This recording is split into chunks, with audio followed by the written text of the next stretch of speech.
Monday, September 17, 2018. If you fear an overpowerful executive, you should be afraid of Brett Kavanaugh's questioners, not of Kavanaugh himself. Monday, September 17, 2018. Let's take Donald Trump both seriously and literally. When he says he wants to abolish all trade barriers, let's assume he means it. Back in June, the president stunned his fellow heads of government at the Quebec G7 summit by telling them, no tariffs, no barriers, that's the way it should be. And no subsides. Monday, September 17, 2018. A divided country needs more federalism and more fidelity to the real limits imposed by the Constitution, not less. Monday, September 17, 2018. It was a warm summer night in 1955 when the lights turned on in Arco, Idaho, the first successful use of peaceful nuclear power.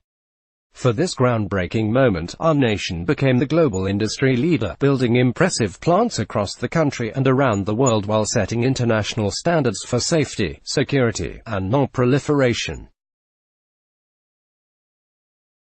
Monday, September 17, 2018. This is the second column in a four-part series in the Washington Examiner by Carly Fiorina.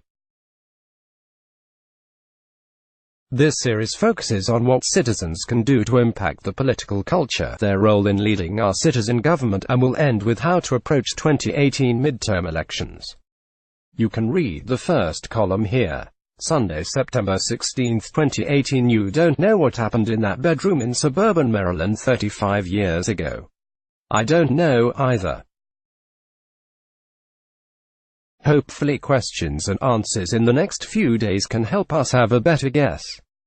But a bit off-center from the core dispute, here are two questions about silence: the silence for 3 decades from Christine Blasey Ford, and the silence for 2 months from Dianne Feinstein. Sunday, September 16, 2018. NATO General Secretary Jens Stoltenberg was in Washington Thursday and Friday to, among other things, remind the country that NATO is a good deal for the United States. He's right, even though President Trump doesn't always seem to see the value in the alliance. Sunday, September 16, 2018. Memphis, we must not be afraid to be free, Supreme Court Justice Hugo Black famously said in a dissent defending free expression. That appeal is germane today, especially on college campuses, Professor Daniel Cullen argues. Sunday, September 16, 2018. President Barack Obama's election in 2008 represented a new chapter in history. His meteoric rise to the presidency was swift and shocked not only a nation, but also the political elites, including Democratic favorites such as Sens. Hillary Clinton and John Edwards.